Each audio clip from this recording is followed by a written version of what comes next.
Senator Hickenlooper. Mr. Luce, I actually built a bunch of beer gardens, just for the record.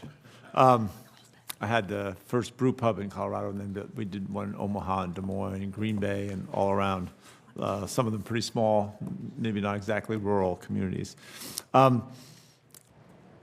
know, the challenges that small businesses face in rural areas are different than they are anywhere else.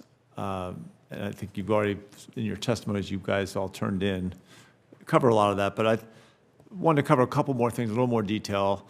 CDFIs, obviously a very valuable tool, flexible. They provide technical assistance for people that are, you know, when I was a geologist, so when I first wanted to start the brew pub, I honestly didn't know what the word pro forma meant. That's how clueless I was. I had a master's in geology, but no background. In 2020, CDFIs originated almost $6 billion in financing in rural areas. And I think it's a win-win. It allows the banks to meet their Community Reinvestment Act obligations, but it also is very powerful for those communities where these businesses can expand, where they get the investment and can expand. So Ms. Lank and Mr. Barber, are your banks partnering with CDFIs? Is that partnership as an effective and efficient way to meet the investment needs of small business in rural America? I mean, do you think that is worth all that effort we put into it? And what benefits from these partnerships do you see? We currently do not partner with them, but that is something that is being discussed and worked through right now at our bank. Same with us. We don't locally have access to something like that right now, but on my ag committee with the independent community bankers, we have been discussing those topics to see how they could fit in with all of the community banks in the nation. Right. Well, I think that part of the reason I asked the question is you're the majority, you're not the minority in rural areas, and yet I think they bring so much value, especially to the communities, and you guys are community banks. In essence, that rising tide, I think affects everybody. And I want to talk a little bit about AI and marketing with Mr. Luce. You could take this. The rural businesses are always looking for a way to innovate. They want to incorporate new technology, AI, you know, the newfangled software, whatever they can do to help in their efficiency of outreach, help in innovation of how to serve their customers better. As small businesses consider adopting new technology and getting involved with AI and other tools, how should they decide when to partner with other businesses to address their challenges or when to build their own expertise in-house? That's a great question. I think it comes down to capacity of the business and whether you're able to build that expertise in the business. And as a digital marketing agency, clients come to us because they don't have the expertise in-house to build a high-quality website or go through all the complexity of meta ads and Google ads without wasting their money. So I think it's a decision each business probably needs to make based on how comfortable they are developing those skills. It's pretty easy for a lot of AI to just try it and not rely on it too much, make sure there's a human checking it. But we use it in our daily work all the time. It's been built into a lot of the advertising platforms for a long time.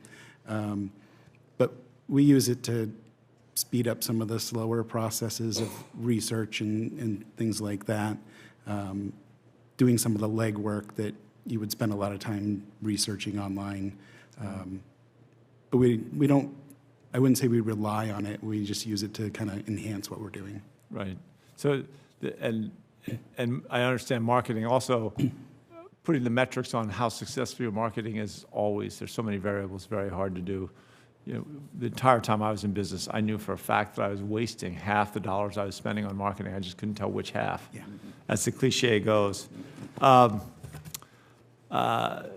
Ms. Lank, when you look at the variety of businesses, all sizes that rely on technology that exposes their customers to some level of cyber risk,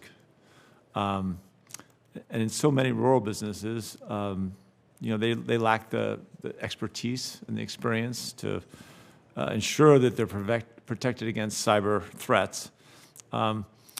When supporting rural small businesses, how can local banks, like your bank, and Mr. Barker, you could answer this as well, how can they help businesses secure and protect their data, the data of their customers, their financial information?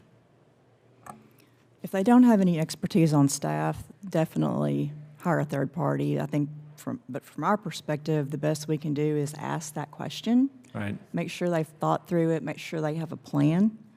If you don't have a plan, you can't really do anything. So that would be the only advice I could come up with.